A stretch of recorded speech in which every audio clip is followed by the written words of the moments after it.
Do I look like a pencil if I do that? Like if the hair becomes untucked from my ears?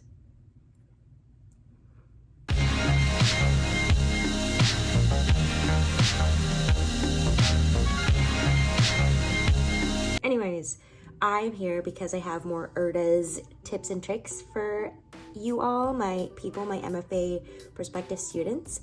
I went to Circle in the Square Theater School in New York, 2017 to 2019.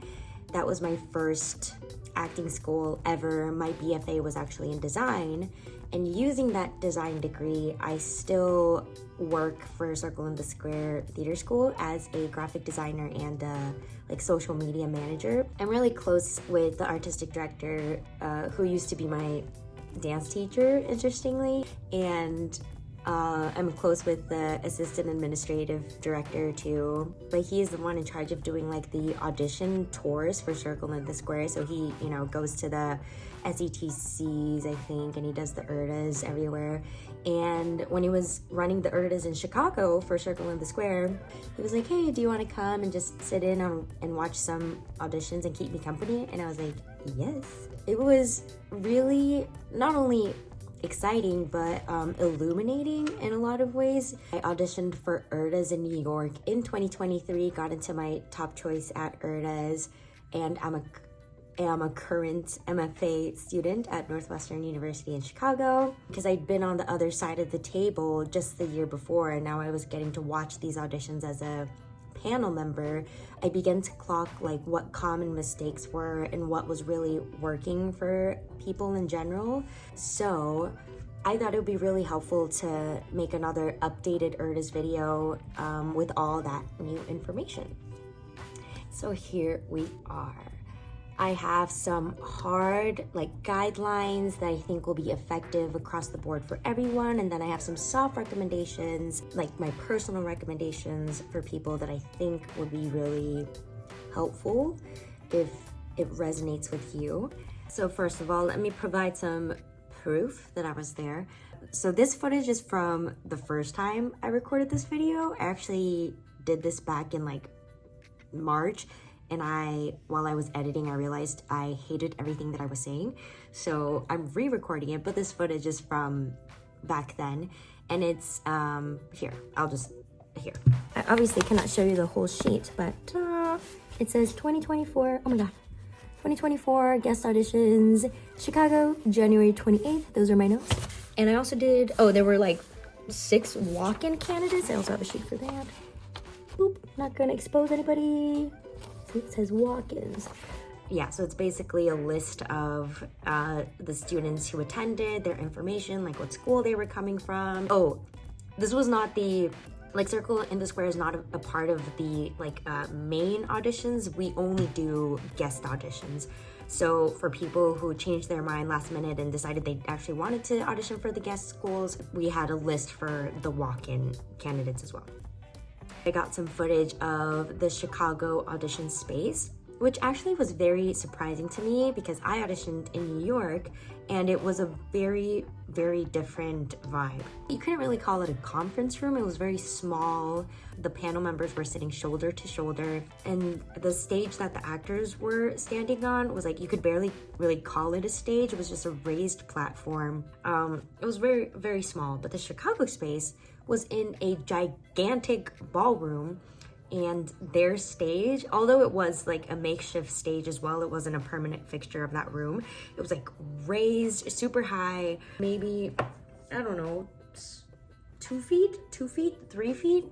And there was so much playing space. You could roll around if you wanted to. The panel members were very spread out. Yeah, it was very different. Now, of course, keep in mind that this is subject to change depending on whether they want to use the same hotel and the same ballroom or not, availability and all those things.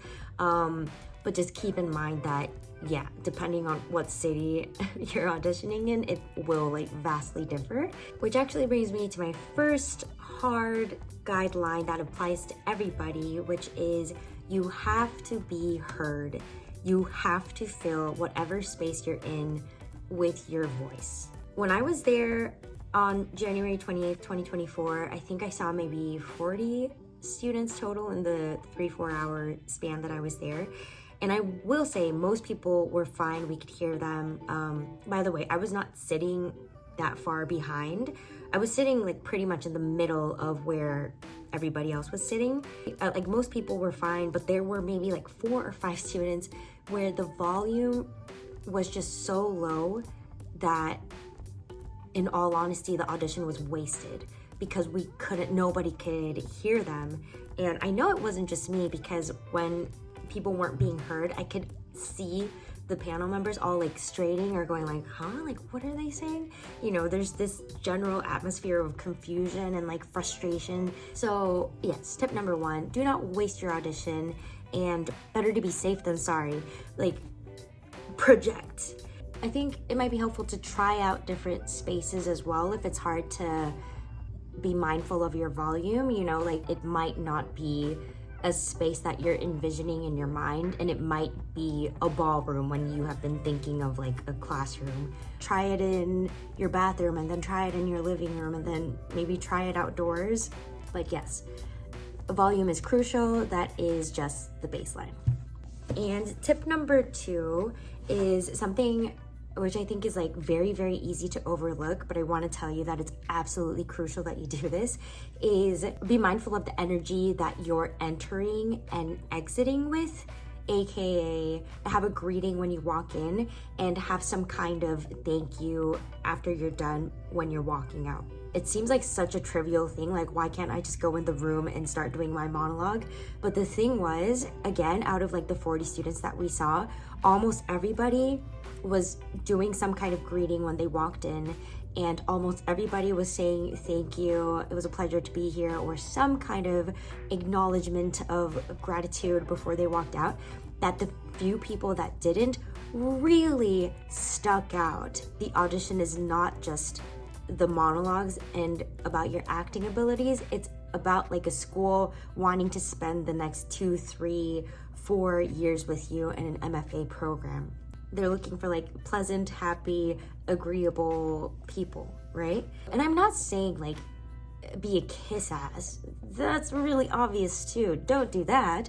But just a simple like, hello, it's so great to be here. My name is Libby. My first piece will be Phoebe from As You Like It, and my second piece will be from blah, blah, blah. And then after you're done, thank you so much. And that could be it, honestly. Like, actually, don't say much more than that. Thank you so much. Like, have a great day. Nice and simple. Exult. The baseline was that people were generally being polite and kind and amicable, and the few people that weren't, it like surprisingly really turned me off to them. It made me really understand, oh, that's why people say the audition starts when you walk into the room, and it's about the energy that you bring in and you leave with. So yeah, just be polite. That's my tip number 2. Okay, and tip number 3 is please take your time. Please do not rush. The number of people that I saw doing, hello, my name is Libby and I'll be doing this piece and then this piece. Think not I love him though I ask for him. I really wanted to see actors take a breath, hold their ground, and signal that they are ready and so excited to be showing this work finally after months of rehearsal to this audience. When people were rushing, first of all, it made me really anxious and it made me really nervous, and it signaled to me that they kind of didn't really want to be there and that they wanted to get out of the room as fast as they could, which I know it cannot be true for everybody auditioning. I'm not saying, again, be a kiss ass and show that you're a serious actor by doing like extravagant stretches and like breath work before you do your pieces. Do all of that heavy stuff outside of the room. But when you come into the room, your heart rate is speeding up and that makes your brain think that you need to go faster. Be mindful of all those things. Take like 2 seconds, 3 seconds to gather yourself before you do your pieces. Like, please check this rule to see if it's still true. But when I was auditioning in New York, the timekeeper who's in charge of making sure you're not going over 2 minutes told me that he's not going to start the timer as soon as I finish my introduction or my slate.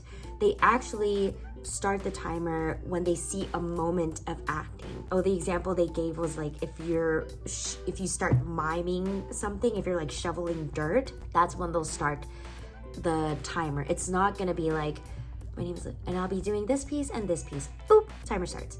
It's not that. So take your time, gather yourself. And tip number 4 is similarly on a note of time. Please make sure you're not going over the 2-minute time limit. Everybody gets the same 2 minutes. And when it's really obvious that you didn't time these pieces beforehand or rehearse them so that you're hitting your mark, your time mark, it just showed poor planning and poor preparation on the actor's part.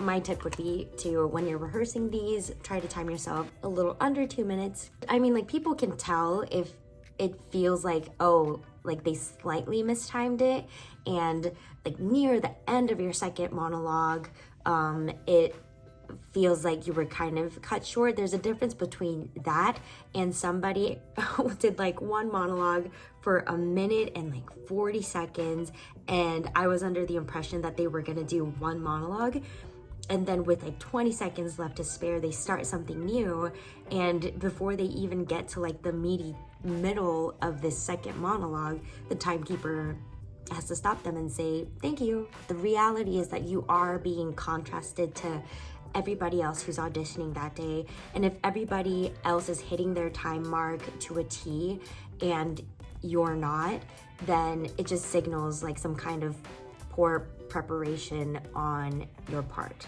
Not you.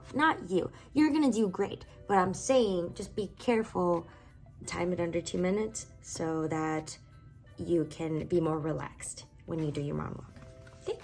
Okay. And that was it for my hard guidelines, like objective things that I think would help everybody across the board.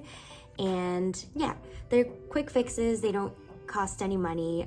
It's like mostly about mindfulness. They're, I think, easy adjustments to make. So yeah, I'd say keep those in your pocket for when you're doing your URTAs. And the next section is going to be like my soft personal recommendations of things that I saw that I really liked, that I think might be effective for a lot of people. Yeah, I think just things that I personally noted for myself as well, of like, oh, okay, so next time I'm auditioning for something, that's something I would apply to my own. Yay! So my soft recommendation number 1 is, I was really interested in actors who were using the stage and their full physicality. It was interesting. Out of the 40 people, I would say maybe like 30 of the monologues were very still. They wouldn't move a lot, or they were like sitting on a chair, or they were sitting on the ground, or they were standing in one place. And you know, being physically still doesn't mean you're not doing a good monologue, but because a lot of people were doing that, when somebody came in and was just like using the space and searching for things, or there was this one person who did the Ariel monologue from The Tempest, and oh gosh, I don't know it, but it's like, I was here, and then I was here, and then I did this, and then I did this. They did that Shakespeare monologue as their classical, and the way that they were using their body was just like so entrancing to me. They were kind of on their tippy toes, and they were like dancing and then going here and then going there. They were playing with levels too, high and then low. And again, soft recommendation, please don't do this if it does not feel like it's you, and only do it if you feel like it's something that would actually reflect you well as an actor. But yeah, like being physically free just generally and using up the space that they were given just drew my attention to them more. So something to consider when you're choosing your monologues.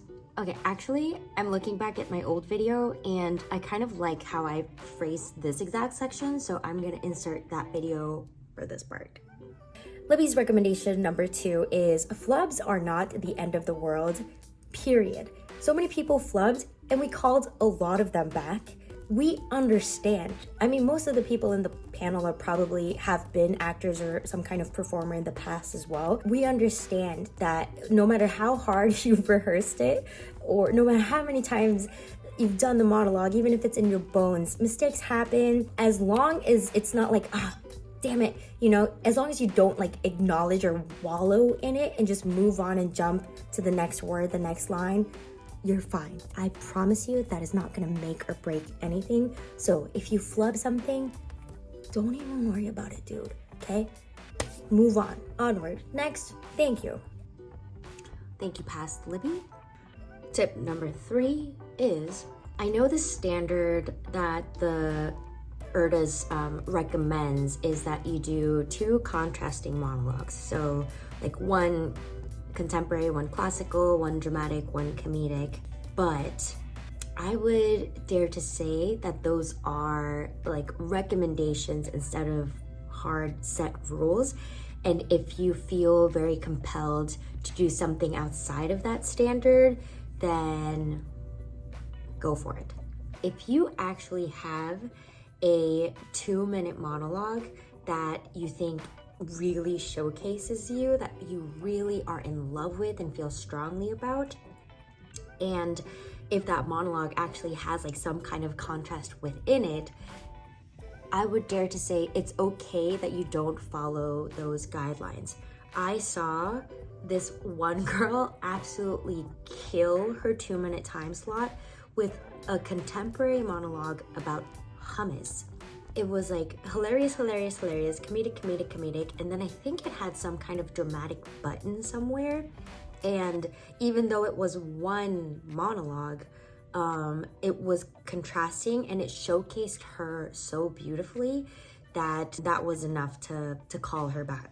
And there was also like nobody sang except for one guy who like obviously knew that he had a beautiful voice. He sang something from Oklahoma, and you know, it just stood out so much because nobody else opted to do a song. If you know what your strengths are, then yeah, the 2 contrasting monologues are URTA's soft guidelines. They're like URTA's like recommendations, but they're not hard set rules.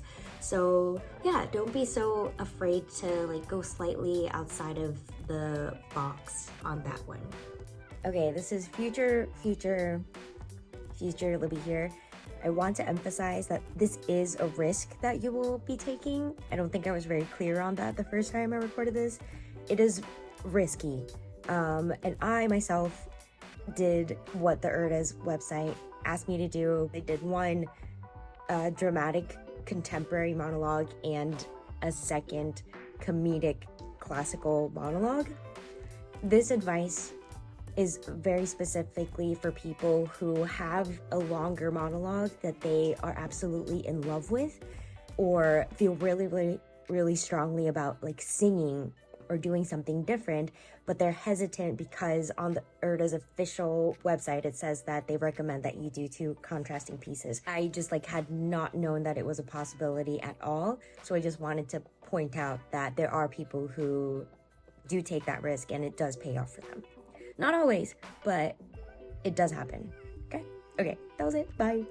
I did also want to note something that I observed is that out of the 40-something auditions that I saw, I think I saw maybe like 4 or 5 Phoebes from As You Like It, which is hilarious because in my Northwestern cohort of 12 people, 3 women, including myself, also got into the school using that same exact monologue. And I had known that it was an overdone monologue, but it just really like hit me to what extent that monologue is so popular and well beloved. Yeah, first of all, it was just funny. And then second of all, off of that, I want to say if you are going to do something that is well known, well loved, and not just like famous play monologues, but some people were doing like TV and film monologues too from really famous movies and shows, that If you feel really strongly about it, then of course, go for it. But make sure that it's going to be worth the danger that it entails, which is like, if you're gonna do America Ferrera's Barbie monologue, that nobody did this. This is just an example, but if you're going to do that, you gotta make sure that it's gonna be at least different from America Ferrera's, and make sure that you're doing it in your way that really makes you shine, instead of somebody thinking of America Ferrera and wishing they were watching that instead. Yeah, and for the Phoebe example too, if you know somebody else, probably multiple people are going to be doing the same thing as you, you better make sure that you are putting your own spin and love and time and effort into it to really make it your own. Great, so that was it. Those were my 4 hard guidelines and my 4 soft recommendations after watching the URTAs in Chicago in 2024. And you can stop the video right here. That was like the end of the information part. But so I was sitting at the tiny little circle table and waiting for the people that we called back to come, and so that we could speak to them. And so many students came, they sat down and they looked at me and they were like, I know you from somewhere. I know you from somewhere. Oh my God, you're the girl who made that New York URTA video. And I swear it was like over 20 people recognized me from that little tiny YouTube video that I made on my little channel. It was just really nice to know that my video was doing what I intended for it to do, and it was actually helping people. So also, yeah, like, thank you so much if you came up to me that day and said something to me about that YouTube video. And yeah, that's also like one of the biggest motivations of why I'm making this video right now as well, because I was like, I actually kind of want to help more people and update that video. So yeah, thank you again. This is my little heart for all those people who came to say hi, and I love you all. MFA is really hard. Applying for MFAs is really hard, so good job. I'm proud of you. I'm proud of you if you got this far. And yeah, that's it.